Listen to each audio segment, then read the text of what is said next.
자, 오늘 본문을 통해서 실수하지 않으시는 하나님, 이런 제목으로 말씀의 은혜를 같이 나누겠습니다. 여러분, 오케스트라가 이렇게 연주하기 전에 그 장면을 여러분께서 보신 적 있습니까?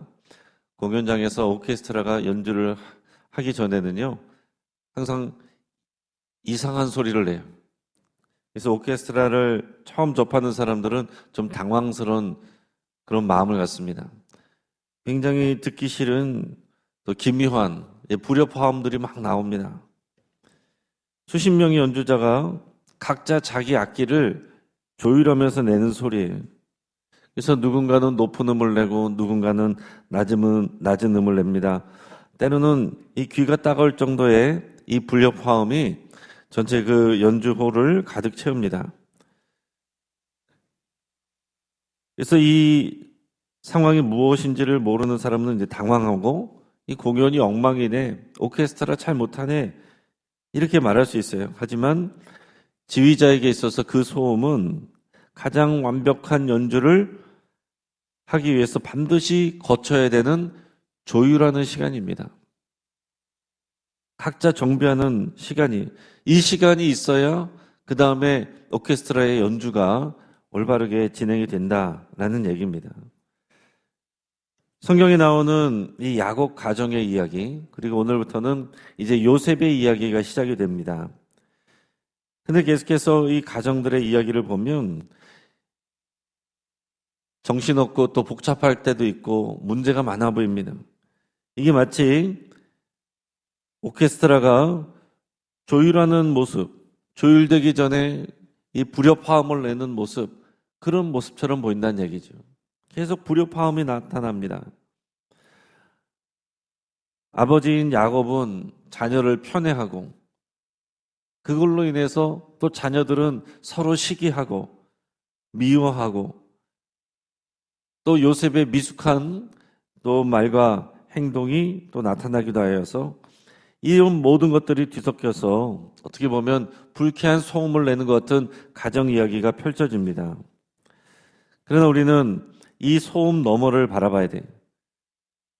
완벽한 지휘자 되신 우리 하나님께서 이 어지러운 소리들을 모아서 하나님의 구원이라고 하는 장엄한 교향곡을 만들어내신다는 얘기입니다. 그러니까 우리도 우리 일상의 파편들을 보면은 다 문제가 있고 또 어려움이 있고 또 제대로 안 되는 것처럼 보이는 이런 모습들이지만은 하나님의 지휘 아래서 조율이 되고 그리고 아름다운 하나님의 교향곡을 만들어가는 과정 가운데 우리도 있다라는 사실이에요. 지금 당장에 보면은 보이지 않지만 그러나 믿음으로 보면 우리의 미래가 그렇게 보이고 현재도 그렇게 해석이 되고 과거도 그렇게 고백을 하게 되는 것입니다. 자, 오늘 본문의 줄거리를 보면 이렇습니다. 야곱은 아들 요셉을 너무 사랑하죠. 자기가 사랑하는 또 라헬의 아들이기 때문에 요셉을 너무나도 예뻐합니다. 그래서 우리가 아는 것처럼 요셉만 채색 옷을 입혀요. 예쁘고 좋은 옷, 귀한 옷을 입힙니다. 당연히 형들한테 시기를 받죠. 그 형들의 시기가 이제 그게 다른 가운데서 요셉은 이 형들과 부모님이 자신에게 절하는 그런 꿈 이야기를 합니다. 근데 요셉은 그냥 눈치 없이 그냥 자기가 꾼 꿈 이야기를 그대로 합니다. 그러니까 이게 형들이 미워하는 마음에 그 기름에 불 붙듯이 그런 상황이 됐어요. 그리고 결국 아버지의 심부름으로 형들을 찾아 나서 요셉은 길을 헤매다가 그 형들이 있는 도단까지 가게 됩니다. 그 뒤에는 이제 형들한테 이제 팔리게 되고 애굽으로 가게 되고 감옥에 가게 되고 그런 내용들이 이제 펼쳐지게 되는 것을 우리가 다 알고 있습니다. 그런데 이 모든 과정 뒤에는 어땠습니까? 보이지 않는 하나님의 섭리가 숨어 있다라는 사실입니다. 자, 오늘 본문을 보면 먼저 우리가 알게 되고 생각하게 된 것은 인간은 다 약하다. 인간은 다 연약하다라는 사실이에요. 오늘 본문의 1절에서 4절까지 말씀을 우리가 읽겠습니다. 야곱이 가나안 땅 곧 그의 아버지가 거류하던 땅에 거주하였으니 야곱의 족보는 이러하니라.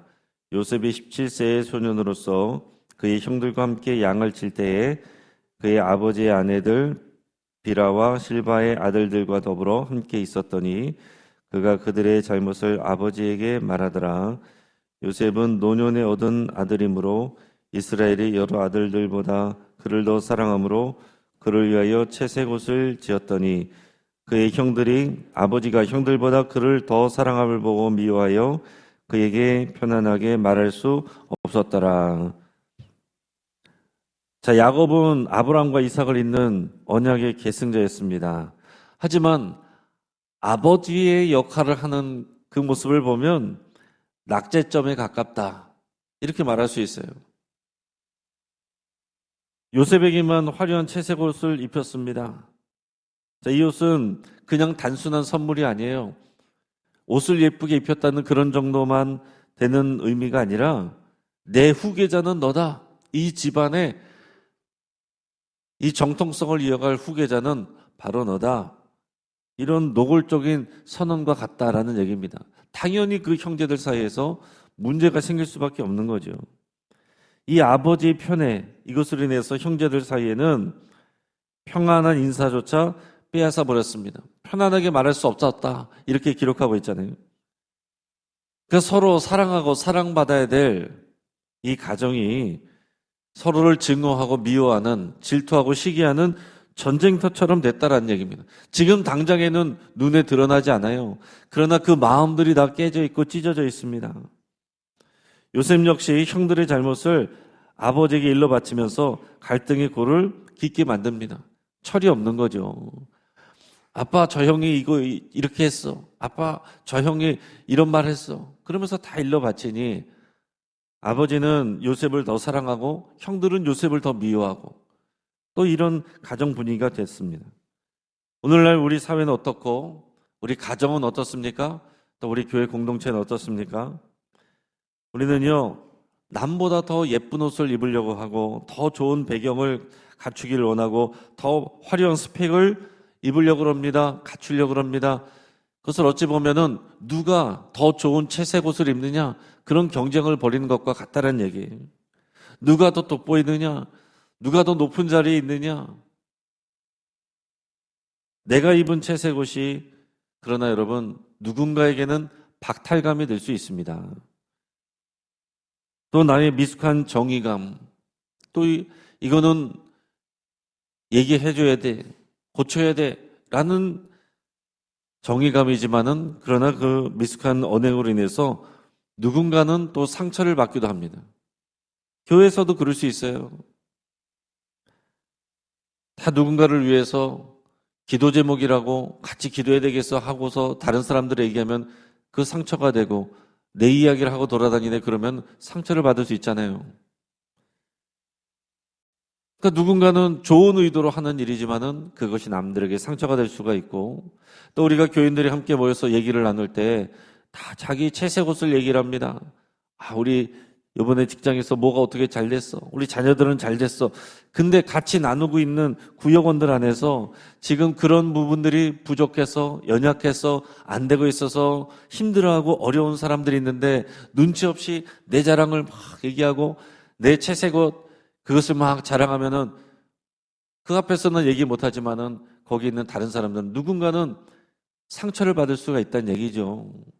시험에 들 수도 있어요. 나는 하나님께서 기도를 들어주시지 않는데 왜 저 사람은 저렇게 기도를 들어주시는 거야? 보이지 않게 상처를 받고 그 모임이 잘 끝난 것 같았는데 알게 모르게 마음들이 나누어지고 찢어지는, 그리고 그 모임이 더 잘 안 되는 그런 경우들이 생길 수 있다는 얘기입니다. 그러니까 오늘 이 가정에서 보여지는 연약한 인간들의 모습, 배려하지 못하는 모습, 또 다른 사람들을 충분히 또 생각하지 못한 모습들, 이런 모습들이 이 야곱의 가정에서 일어나고 있는데 오늘 우리 가정은 어떤지, 또 우리가 일하고 있는 곳은 어떤지, 또 우리 교회 공동체의 모습은 어떤지 이런 것들을 돌아볼 수 있길 바랍니다. 그러면서 우리가 반드시 같이 고백해야 될 것은 우리가 다 연약하구나 하는 것을 고백해야 된다는 거예요. 나도 상처를 받을 수가 있고 다른 사람도 상처를 받을 수가 있고 나도 실수할 수 있고 다른 사람도 실수할 수 있다. 우리는 모두 연약하다 하는 것을 고백할 수 있기를 바랍니다.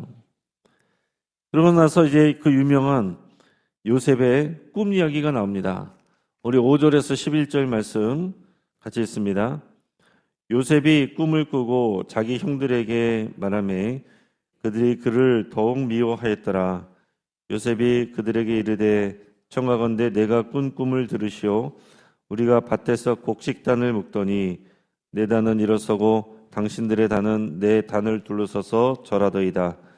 그의 형들이 그에게 이르되 내가 참으로 우리의 왕이 되겠느냐, 참으로 우리를 다스리게 되겠느냐 하고 그의 꿈과 그의 말로 말미암아 그를 더욱 미워하더니 요셉이 다시 꿈을 꾸고 그의 형들에게 말하여 이르되 내가 또 꿈을 꾼즉 해와 달과 열한 별이 내게 절하더이다 하니라. 내가 그의 꿈을 아버지와 형들에게 말하매 아버지가 그를 꾸짖고 그에게 이르되 내가 꾼 꿈이 무엇이냐, 나와 네 어머니와 네 형들이 참으로 가서 땅에 엎드려 내게 절하겠느냐. 그의 형들은 시기하되 그의 아버지는 그 말을 간직해 두었더라. 아멘. 자, 요셉이 꿈을 두 번 꾸죠. 그 꿈 이야기를 그냥 있는 그대로 가족들에게, 형들에게 얘기를 합니다. 그러니까 형들이 더 미워하게 됐어요. 요셉이 처음 꾼 꿈은 뭡니까? 밭에서 곡식단을 묶었는데 요셉이 묶은 곡식단은 일어서고 형들이 묶은 곡식단은 요셉이 묶은 곡식단을 둘러서서 절을 했다라는 얘기예요. 형들이 당연히 기분 나쁠 수밖에 없죠. 그러고 나서 요셉이 꿈을 또 꿨는데 무슨 꿈입니까? 해와 달과 열한 별이 자기에게 절하더이다. 해와 달과 열한 별이. 그러니까 누가 봐도 아버지와 어머니와 형들이 다 자기한테 절을 한다. 이렇게 해석이 될 수 있는 꿈이잖아요. 이 얘기를 얘기하니까 형들은 더욱 요셉을 미워하고 아버지는 뭐라고 했지만은 그 말을 마음에 새겼다, 생각했다라고 말하고 있습니다. 근데 여러분, 이 요셉의 꿈 이야기는 우리가 꿈을 꿉시다 이런 꿈은 아니에요. 하나님이 주신 꿈이고 계시와 같은 것입니다. 사실 이것은 하나님의 계획인 것이지 우리가 어떤 꿈을 꿉시다, 또 어떤 우리가 비전을 가집시다 그런 류의 의미는 아니다라는 얘기입니다. 하나님이 우리를 어떻게 인도하실까 하는 것입니다. 근데 사실은 요셉이 이런 꿈을 꿨어도 하나님이 주신 꿈이라고 했어도요, 그걸 그냥 다 얘기하는 것은 어리석은 일이고요, 또 남들을 다 배려하지 않는 일입니다. 하나님께서 우리에게 어떤 꿈을 주실 수 있어요. 하나님께서 어떤 환상을 주실 수도 있습니다. 근데 그것을 무조건 다 얘기해도 되는 건 아닙니다. 자기에게 대한 것도 조심해야 되고 그것이 과연 하나님이 주신 꿈인가, 하나님이 주신 어떤 비전인가라고 생각한다면 반드시 하나님의 말씀으로 여러 경로를 통해서 확인돼야 돼요. 그러기 전까지는 그것을 쉽게 얘기하지 않는 것이 좋습니다. 더 위험한 건 뭐냐면 다른 사람들에 대한 어떤 꿈이에요.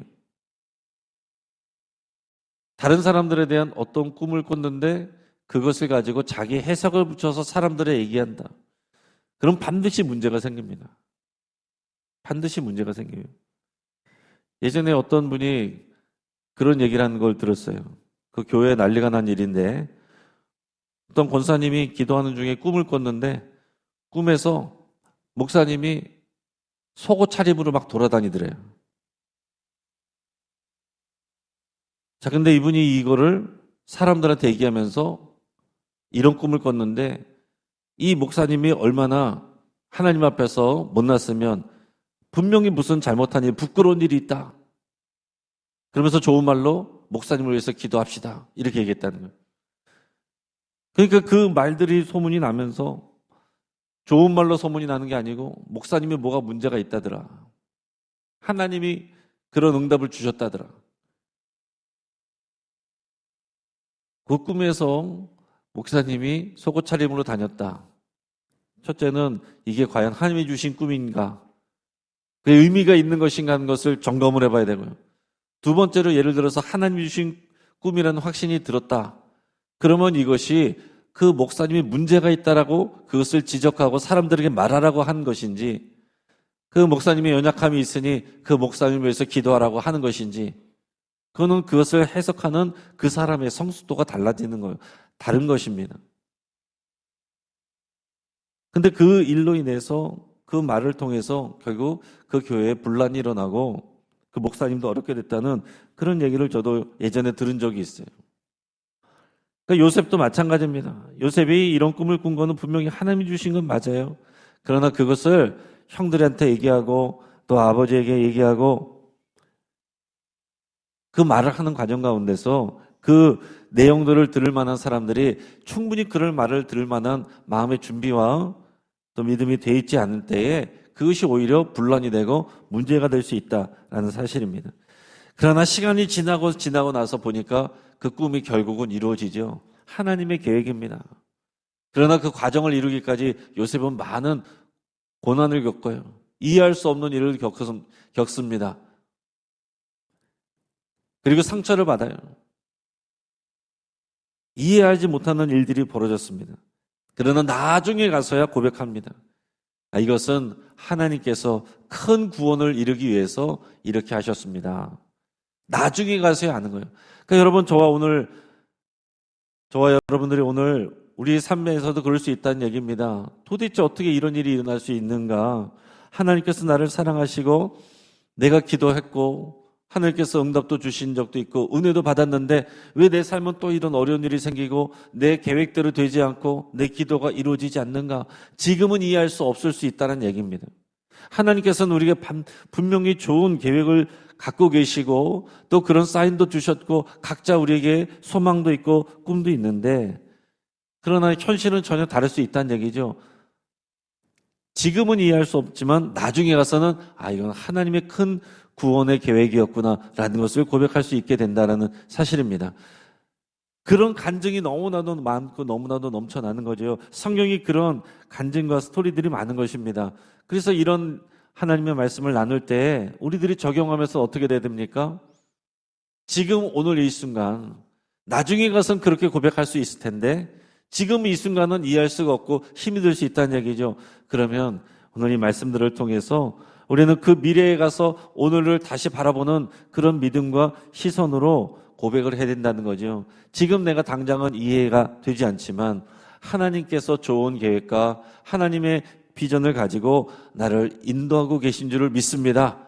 그 믿음 가운데 살아갈 수 있도록, 소망 잃지 않도록 성령님 나를 도와주십시오. 우리는 이렇게 기도해야 된다 하는 것입니다. 자, 이어서 12절에서 17절까지 마저 읽겠습니다. 그의 형들이 세겜에 가서 아버지 양떼를 칠 때에 이스라엘이 요셉에게 이르되 네 형들이 세겜에서 양을 치지 아니하느냐? 너를 그들에게로 보내리라. 요셉이 아버지에게 대답하되 내가 그리 하겠나이다. 이스라엘이 그에게 이르되 가서 네 형들과 양떼가 다 잘 있는지를 보고 돌아와 내게 말하라 하고 그를 헤브론 골짜기에서 보내니 그가 세겜으로 가니라. 어떤 사람이 그를 만난즉 그가 들에서 방황하는지라. 그 사람이 그에게 물어 이르되 네가 무엇을 찾느냐? 그가 이르되 내가 내 형들을 찾아오니 청하건대 그들이 양치는 곳을 내게 가르쳐 주소서. 그 사람이 이르되 그들이 여기서 떠났느니라. 내가 그들의 말을 들으니 도단으로 가자 하더라 하니라. 요셉이 그의 형들의 뒤를 따라가서 도단에서 그들을 만나니라. 아멘.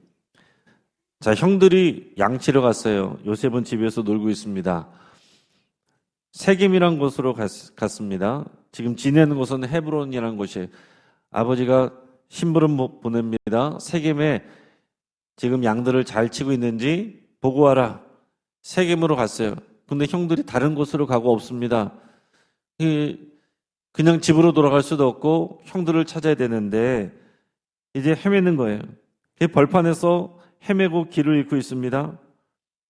그때 보면 15절에서 어떤 사람이 그를 만난지, 그런 말이 나옵니다. 어떤 사람이 그를 만났냐. 누군지는 몰라. 이름도 없어요. 어떤 사람이 지금 길을 잃고 어디로 가야 될지 모르는 요셉을 우연히 만난 거예요. 우연처럼 만났습니다. 근데 마침 그 사람이 그 형들이 어디 갔는지를 알고 있는 거예요. 아, 너희 형들은 도단으로 갔다. 가르쳐 줬어요. 그래서 요셉이 도단으로 형들을 찾아갑니다. 나중에 거기서 만나죠. 자, 그런데 여러분 생각해 보세요. 이 사람을 안 만났으면 어떤 일이 벌어졌을까? 이 사람이 얘기를 해줬기 때문에 형들이 있는 곳을 알고 찾아갔어요. 잘 된 겁니까? 잘 안 된 겁니까? 근데 막상 가서 현실적으로 어떻게 됐어요? 형들한테 팔리게 됩니다. 죽을 뻔하고 팔리게 됩니다. 그러면은 우리는 이렇게 고백하겠죠. 이렇게 생각하겠죠. 차라리 그 사람을 안 만났더라면 원망하겠죠. 근데 더 뒤에까지 보면 어떻게 됐어요? 결국 그 일을 통해서 요셉이 애굽의 총리가 되고 이 가족을 구원하잖아요. 안 만났으면 어떻게 할 뻔했냐? 이렇게 되는 거죠. 그 어떤 사람은 누구냐? 우연처럼 우연 같은 일이 일어났는데 그것을 우리는 하나님의 섭리라고 부릅니다. 우리 삶에도요, 이 사람을 안 만났으면, 그 일은 없었으면 이런 일들이 있습니다. 그러나 하나님의 큰 계획과 구원 안에서 보면 그것도 하나님의 섭리였구나, 하나님의 도우신 일이었구나. 이 어떤 사람이 누군지는 우리는 몰라요. 어떤 사람은 이 사람은 천사다 이렇게 표현하기도 하고 이것 자체가 하나님의 섭리다. 그냥 요셉이 돌아왔으면 아무 일도 일어나지 않았을 것이고 야곱 가족들은 애굽으로 가지 않았을 것이고 그러면 거기서 민족이 일어나지 않았을 것이고 그러면 이스라엘이라는 나라가 태어나지 않는다는 얘기입니다. 그러니까 이 모든 과정이 개개인의 일이지만 이런 것들을 다 통하여서 하나님께서 이스라엘이라고는 하나님의 나라를 세워가는 그 과정으로 사용하고 계신다 하는 얘기입니다.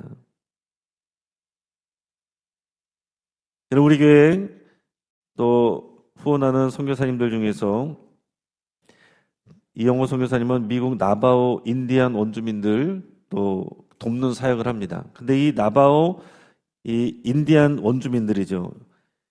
나바오의 여인들은요, 손으로 아주 정교하고 아름다운 담요를 짜는 것으로 유명하대요. 근데 아무리 숙련된 기술자라고 할지라도 담요를 짤 때 일부러 눈에 띄지 않는 흠이나 실수를 하나 꼭 남겨둔다고 합니다. 그리고 무늬의 끝부분에는 칠 하나를 밖으로 길게 빼놓는데 이것을 뭐라고 표현하냐면 이 사람들이 영혼의 길 이렇게 표현한다는 거예요. 이유는 이런 것입니다. 너무 완벽하게 작품을 만들면 사람의 영혼을 그 안에 가둬버립니다. 그 영혼을 그 안에 가둡니다. 의도적인 틈과 실수가 있어야 그 길을 통해서 영혼이 드나들며 소통을 할 수 있습니다. 그 원주민들, 인디안들은 그렇게 이제 생각을 하는 거예요. 근데 여러분, 하나님이 하시는 일도 어떻게 보면 그런 부분들이 있어요. 우리가 볼 때는 완벽한 채색 옷처럼 그렇게 완벽하게 실수 없이 문제 없이 힘들게 하는 사람 없이 그렇게 우리 인생을 만들어 가셨으면 좋겠는데 하나님께서는 반드시 흠이 있게 만드시고 틈이 있게 만드신다는 얘기예요. 우리의 계획이 틀어질 때도 있고 생각지 못한 일들을 경험하게 될 때도 있다는 얘기입니다. 그래서 우리는 하나님이 과연 살아계신가? 하나님이 나를 정말 사랑하시는가? 하나님의 능력이 있으신가? 이런 시험에 빠지게 될 때가 있습니다. 그리고 우리의 삶에 우리의 문제들, 상처들 지워버리고 싶고 또 사람들에게 감추고 싶고 그래서 사람들과 충분히 소통할 수 없고 기도할 수 없는 그런 모습들도 교회 안에 얼마든지 있을 수 있다라는 사실이에요. 그러나 이 말씀을 통해서 우리는 무엇을 봐야 됩니까? 지금 당장에는 보여지지 않는 하나님의 계획과 하나님의 섭리를 봐야 된다는 얘기예요. 그 눈을 갖는 것이 우리에게 아주 중요한 일입니다. 이 새벽 기도회 때, 또 우리가 주일 예배 때, 공예배 때, 또 여러분들이 각자 묵상하고 또 말씀을 읽을 때 이런 하나님의 역사하심이 보이고 하나님의 눈이 보여야 돼요. 그리고 그 다음에는 내 삶에 적용해서 내 삶 가운데 어떻게 하나님이 섭리하고 계시는가 내 삶이 야곱 같고 내 삶이 요셉 같은데 어떻게 하나님께서 일하고 계시는가? 하나님께서 야곱을 연단하시고 또 요셉을 인도하시고 섭리하시는 과정 가운데 있구나 하는 것을 고백할 때 하나님, 나도 야곱처럼 부족하고 요셉처럼 아직도 어리지만 하나님께서 나를 향한 하나님의 계획이 있고 아름다운 비전과 꿈이 있으신 줄 믿습니다. 연약한 나를 인도하시고 내 계획대로가 아니라 하나님의 뜻대로 나를 인도하여 주옵소서. 오늘 우리에게 이 고백이 있어야 되는 줄을 믿습니다. 실수하지 않으냐 하시고 하나님의 선한 길로 인도하시는 우리 하나님을 오늘 이 시간 깊이 만나는 저와 여러분 되기를 축복합니다. 같이 한번 기도하겠습니다. 오늘 말씀을 붙잡고 함께 기도할 때에 오늘 나와 또 주변 사람들의 연약함을 내가 인정하고 하나님의 도우심을 구하며 함께 기도할 수 있기 바랍니다. 하나님, 우리는 연약합니다. 실수합니다. 내 옆에 있는 사람들도 그렇습니다. 주여 우리를 긍휼히 여겨 주시옵소서. 그렇게 여러분 간절히 기도하시고, 내가 경험하게 되는 예상치 못한 어려움들이 있습니다. 그럼에도 불구하고 하나님이 완벽하게 일하신다는 것을 여러분 고백하시기 바랍니다. 하나님은 언제나 선하십니다. 그렇게 여러분 고백하십시오. 그리고 감사로 표현하십시오. 그리고 우리를 연단하시는 하나님을 찬양하고 의지한다고 또 그렇게 여러분 고백하시고 성령님께서 나를 인도해달라고 그렇게 기도하시기 바랍니다. 환우들을 위해서, 여러분들의 치유를 위해서 기도하시고, 오늘 오전에 진행되는 우리 효도관광 시간을 하나님의 은혜로 인도해 주시기를 위해서 함께 기도하시고, 오늘 또 내일 금요 저녁 기도회 때 또 박유한 목사님 초청 찬양 간증 집회를 위해서 우리 가정이 살아나고 또 우리 다음 세대가 일어나는 귀한 은혜가 있기를 위해서 함께 기도하겠습니다. 이 시간 주여 한번 부르짖고 합심해서 함께 기도하겠습니다. 주여